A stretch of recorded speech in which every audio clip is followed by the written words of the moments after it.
Break के बाद आप सबका एक और बार वेलकम किया जाता है और इस खुसूसी प्रोग्राम को जारी रखते हुए शहर हैदराबाद की एक और बड़ी खबर की बात करते हैं, जिसमें हम आप सबको दिखाएंगे कि एक मासूम तालिब इल्म को स्कूल से क्यों निकाल दिया गया। आखिर इस मासूम तालिब इल्म का कसूर क्या था? क्या वो चोर है या फिर इसके वालिदैन ने फीस अदा नहीं की?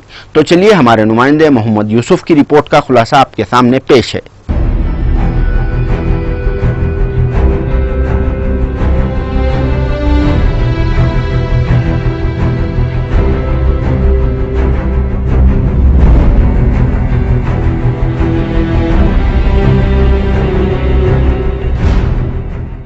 जी नहीं, ऐसा कुछ भी नहीं है, मगर कुछ तो बात है और वो सिर्फ इतनी सी मामूली बात है कि इस मासूम तालिब इल्म के वालिद मोहम्मद आजम शेख ने सिर्फ ये अमल किया कि मज़कूरा स्कूल से मुतल्लिक़ तफसीलात हासिल करने के लिए RTI यानी राइट टू इंफॉर्मेशन एक्ट में एक दरख्वास्त दाखिल कर दी थी। तो क्या आजम ने एक काम गलत किया? RTI एक्ट के तहत किसी भी तरह की इंफॉर्मेशन हासिल करना हर हिंदुस्तानी शहरी का हक बनता और हुकूमत हिंद ने ही इस तरह के कानून को शहरियों की सहूलियात के लिए साल 2005 में मुतारिफ कराया था और यह सहूलत बख्श कानून आज इसी हिंदुस्तानी शहरी मोहम्मद आजम शेख और उनके बेटे शेख अजफर आजम पर ही मुसीबत बन गया, क्योंकि बिना किसी रीज़न के इस मासूम लड़के को स्कूल से वापस कर दिया गया, जिससे इसकी तालीम पर भी असर हो सकता है। और हुकूमत तेलंगाना खास तौर पर चीफ मिनिस्टर के चंद्रशेखर राव और वजीर तालीम कड्डम श्रीहरी तालीम पर तवज्जो देने के लिए तेलंगाना के हर शहरी पर जोर दे रहे हैं और बच्चों को तालीम दिलाने के लिए हुकूमत की जानिब से स्कीमात का भी आगाज़ कर रहे हैं। तो इससे ये महसूस हो रहा है कि हुकूमत सिर्फ वालिदैन पर ही जोर दे रही है कि वो अपने बच्चों को पढ़ाए और स्कूल्स व कॉलेजेस के इंतजामिया को कुछ भी नहीं कहा जा रहा है। अगर इन पर कुछ भी पाबंदियाँ आयद होती तो शायद इस तरह इन मासूम बच्चों को तालीम से दूर नहीं किया जाता था। आज हमारे सामने सिर्फ एक ही शेख अजफर आजम का केस आया, ना जाने और कितने ऐसे मासूम बच्चों को स्कूल से इसी तरह से छोटी व मामूली सी बातों पर निकाला जा रहा है। जी हाँ नाजरीन, ये कहानी शहर हैदराबाद के इंतहाई माने जाने वाले इलाके मासाब टैंक की है, जहाँ पर एक मशहूर व मारूफ स्प्रिंगफील्ड्स स्कूल वाक़ है और इसी स्कूल का है ये वाक़या, जिसमें अचानक सेकंड क्लास की तालीम हासिल करने वाले एक 6 साला तालिब इल्म अजफर आजम को निकाल दिया गया।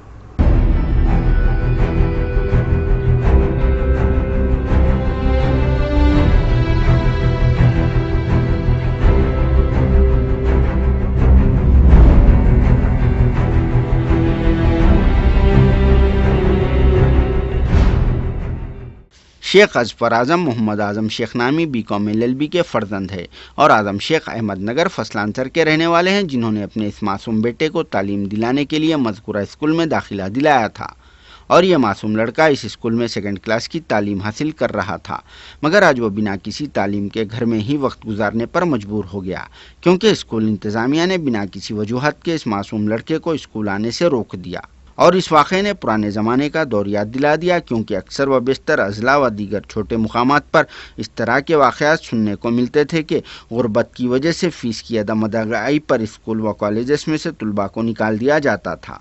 मगर आज के इस तालीमी दौर में भी इस तरह के जाहिलपन की हरकत का सिलसिला जारी है। हालांकि स्कूल को दर्जगाह और टीचर को वालिदैन के बराबर का दर्जा दिया गया, मगर अजफर आजम के इस वाक़े ने आज इन दोनों कहावतों को भी झुटला दिया है। तो चलिए इस वाक़े पर अजफर के वालिद मोहम्मद आजम शेख क्या कहते हैं सुनिए, और किस तरह से मज़कूरा स्कूल की टीचर ने आजम को इनके बेटे की TC यानी ट्रांसफर सर्टिफिकेट हवाले कर दिया। TC की हवालगी तालिब इल्म को स्कूल से निकाल देने की निशानी होती है। मेरा नाम मोहम्मद आजम है, मैं अहमदनगर फसलांसर में रहता हूँ। मैं एक RTI एक्टिविस्ट हूँ। मैं पिछले 6 महीने से कंटिन्यू हर अलग अलग डिपार्टमेंट में गवर्नमेंट के ऑफिसर्स का काम कैसा चल रहा है, कुछ मिसयूज़ तो गवर्नमेंट के पावर्स नहीं हो रहे, ये देखने के लिए हर अलग अलग डिपार्टमेंट में मैं RTI फाइल कर रहा हूँ। पिछले जनवरी 2015 में मैं स्कूल्स के ऊपर RTI फाइल किया, जिसमें गवर्नमेंट स्कूल्स है और दूसरे प्राइवेट स्कूल्स है, जिसमें से एक स्कूल है जिसका नाम है स्प्रिंगफील्ड स्कूल्स मासाब टैंक ब्रांच, जिसमें मेरा लड़का पढ़ता है। जब मैं फर्स्ट एप्लीकेशन वहाँ पर फाइल किया RTI में कि स्प्रिंगफील्ड स्कूल्स के डिटेल्स मुझको चाहिए, मैं जानना चाहता था क्या स्प्रिंगफील्ड स्कूल में सर्टिफाइड टीचर्स हैं, क्या स्प्रिंगफील्ड स्कूल का बिल्डिंग स्ट्रक्चर सर्टिफाइड है, लंच वो लोग जो प्रोवाइड करते हैं क्या वो हाइजीनिक है, फायर सेफ्टी मेजर्स वो लोग फॉलो कर रहे हैं, ट्रैफिक का वहाँ पर स्कूल छूटने के बाद प्रॉब्लम है तो क्या ट्रैफिक डिपार्टमेंट से वो लोग के पास सर्टिफिकेट है। ये सब क्वेश्चंस मैं पूछने के बाद फर्स्ट एप्लीकेशन से मेरे को उसका कुछ भी जवाब नहीं मिला। फिर मैं फर्स्ट अपील किया, फर्स्ट अपील से भी मुझको जवाब नहीं मिला। फिर मैं कमीशन को अप्रोच हुआ। कमीशन को अप्रोच होने के बाद कमीशन ने मेरा एप्लीकेशन एक्सेप्ट कर लिया और 29 को मुझको नोटिस भेजा कि आपको 24 जून कमीशन के सामने हाजिर होना है। मेरे साथ regional joint director of school education को नोटिस गई और डिपार्टमेंट ऑफ DEO हैदराबाद को नोटिस गई। ये लोग स्कूल को इन्फॉर्म किए कि आपकी तरफ से ये प्रॉब्लम हो रहा है। तो फर्स्ट को स्कूल के पास से मुझको एक फ़ोन आया और वो लोग बोले सर आप आकर स्कूल में बात कीजिए। तो मैंने बोला बहुत बिजी हूँ, मैं नहीं आ सकता। तो सेकंड के दिन फिर सुबह मॉर्निंग से कंटिन्यू फ़ोन करना शुरू कर दिया। तो मैं बोला क्या बात है, हो सकता है ये लोग शायद फ़ीस के लिए बात कर रहे बोलते। तो फिर मैं 11:30 को स्कूल गया। जाकर सबसे पहले मैं फ़ीस काउंटर पर फ़ीस पे करने के लिए फ़ीस काउंटर पर गया तो वो लोग बोले आप मैनेजमेंट से बात कर फ़ीस पे कीजिए। जब मैं मैनेजमेंट से बात करने के लिए गया, वहाँ पर कौर मैडम बैठे हुए थे। वो अपना डेस्क खोले और निकाल कर TC मेरे हाथ को दे दिए। मैंने पूछा कि ये क्या है मैडम, तो वो बोले ये TC है। तो मैं बोला क्यों TC? ये आपके बच्चे की TC है और आप RTI में बहुत स्कूल से सवाल कर रहे हैं और मैनेजमेंट डिसाइड किया कि आपको स्कूल से, आपके बच्चे को स्कूल से TC दिया जाता है। बोला ठीक है मैडम, आप जो भी रीज़न बता रहे हैं वो मुझको राइटिंग में लिख के दे दीजिए, मैं TC एक्सेप्ट कर लूँगा। तो वो बोले नहीं, ओरल दे रहे, ओरली आप सिर्फ TC ले लीजिए।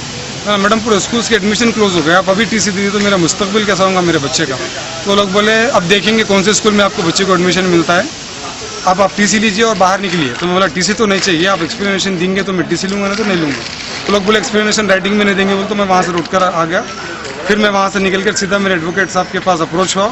सागर साहब है एडवोकेट साहब का नाम। वो बोले ठीक है हम बात करेंगे। फिर मैं जो एडवोकेट साहब बोलने के बाद collector of Hyderabad, district education officer, regional joint director को एक कंप्लेन दिया कि ऐसा मेरे स्कूल में, ये स्प्रिंगफील्ड स्कूल मास्टरटिंग ब्रांच में मेरे बच्चे के साथ ऐसा हो रहा है। 4 तारीख के दिन में एप्लीकेशन दिया कुछ भी। फिर 5th के दिन में मीडिया के सामने अप्रोच हुआ। सागर साहब जो सोमवार नेशनल मीडिया को इन्फॉर्म किए कि ऐसा हो रहा है। फिर टाइम्स ऑफ इंडिया में न्यूज़ में लोग से कंटिन्यू क्वेश्चंस कर रहा हूँ। ये लोग 15th अगस्त सेलिब्रेट नहीं करते, ये लोग 26 जनवरी सेलिब्रेट नहीं करते, ये लोग गांधी जयंती के बारे में बच्चों को कुछ भी नहीं बताते। अगर जाकर पूछे तो बोलते हैं ये माइनॉरिटी इंस्टीट्यूट है। क्या माइनॉरिटी इंस्टीट्यूट का मतलब ये है कि हिंदुस्तान की बच्चों को हिस्ट्री ना बताए? क्या माइनॉरिटी इंस्टीट्यूट का मतलब ये है कि अगर आपसे कोई कुछ सवाल करे तो उसके बच्चे को स्कूल से TC दे दी जाए? क्या माइनॉरिटी इंस्टीट्यूट का मतलब ये है आप आपकी मनमानी करेंगे, आपसे कोई सवाल पूछने वाला नहीं है? क्या माइनॉरिटी इंस्टीट्यूट का मतलब ये है आप जितना चाहे फीस मांगेंगे और पेरेंट्स आपको लाकर फीस देता ले? ये सिर्फ और मेरे बच्चे के मुस्तकबिल या मेरे बच्चे की लड़ाई नहीं है, ये हर वो पेरेंट्स की, हर वो स्टूडेंट्स की लड़ाई है जो प्राइवेट स्कूल में पढ़ रहे हैं। राइट टू एजुकेशन एक्ट 2009 के तहत मैं स्कूल से पूछा कि ये 2009 एजुकेशन एक्ट के तहत क्या मेरा बच्चा आपके स्कूल में कंसीडर हो सकता है? मैं BCE में आता हूँ, क्रीमी लेयर में। तो स्कूल मैनेजमेंट बोला नहीं आप नहीं हो सकते, क्योंकि मैनेजमेंट प्राइवेट है, मिनॉरिटी मैनेजमेंट में है। तो मेरा सवाल ये है कि मिनॉरिटी इंस्टीट्यूट होने की वजह से क्या ये लोग गवर्नमेंट के कुछ भी नॉर्म्स फॉलो नहीं करेंगे? अगर ऐसा है तो फिर गवर्नमेंट दूसरे स्कूल्स को टाइट कर ये लोग को क्यों छोड़ रही है?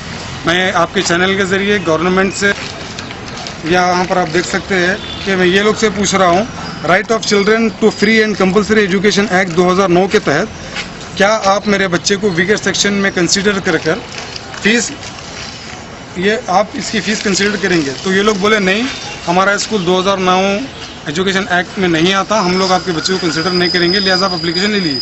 ये 29 को मैं दिया, ये लोग मुझको नेक्स्ट डे इमीडिएट वापस कर दिए। फिर उसके बाद जब ये लोग को मालूम हुआ कि कमीशन में हाजिर होना है तो ये लोग मेरे बच्चे को TC दे दिए। खैर मैं ये स्कूल के ऊपर RTI फाइल किया था, मेरे बच्चे की क्या गलती है? वो 6 साल का मासूम कहाँ पड़ जाएगा? वो 6 साल के बच्चे को मालूम भी नहीं है कि TC का इफेक्ट क्या होता है। अभी तक उसके बुक्स नहीं आए, उसका यूनिफॉर्म नहीं आए, वो वरी हो रहा है, बात को पूछ रहा है कि पापा आखिर मेरे बुक्स और यूनिफॉर्म क्यों नहीं आए। जब मैं उसको बताया कि बेटा आपके स्कूल वाले आपको अलाउ नहीं कर रहे, तो उसके आँख से आंसू आ गए और बोलता है फिर अब मेरा मुस्तकबिल क्या होगा? मैं भी पूछना चाहता हूं कि मेरे बच्चे का मुस्तकबिल क्या होगा? अभी पूरे स्कूल से एडमिशन क्लोज हो गए, एट लास्ट ये लोग TC दे दिए कि बोलते हैं अभी जाओ कहाँ जाना है। आप डिमांड क्या है आपके? जो मेरा डिमांड ये है, एजुकेशन मिनिस्टर जो है उनसे मेरी हम्बल रिक्वेस्ट है कि आप इस इशू को थोड़ा सीरियस ले और गवर्नमेंट, तेलंगाना गवर्नमेंट के चीफ मिनिस्टर साहब से मेरी अदबन गुजारिश है कि इस मैटर पर कंसीडर करे, इसको देकर अप्रोप्रिएट एक्शन लिए। ये जो प्राइवेट स्कूल्स की मनमानी है ये ख़त्म करे, गवर्नमेंट के जो रूल्स है वो फॉलो हो, हर बच्चा पढ़ना चाहिए। गवर्नमेंट सिर्फ बोल रही है, अगर प्रैक्टिकल ग्राउंड पर आकर देखेंगे तो RTI अगर आप फाइल कर रहे हैं तो आपके बच्चे के स्कूल से निकाल दिया जाए जा रहा है। या तो फिर सेंट्रल गवर्नमेंट ये कानून को ही निकाल दे या तो फिर इसके ऊपर स्ट्रिक्टली एक्शन। इसी के साथ व्हाट्सएप टीवी पर पेश किए गए फाइट्स फॉर एजुकेशन खुसूसी प्रोग्राम का इख्तिताम यहीं पर होता है। हमें और हमारी सारी टीम को दीजिए इजाजत और ताज़ा तरीन सच पर मबनी खबरों को जानने के लिए देखते रहिए व्हाट्सएप टीवी। न्यूज़ हम बनाते नहीं दिखाते हैं।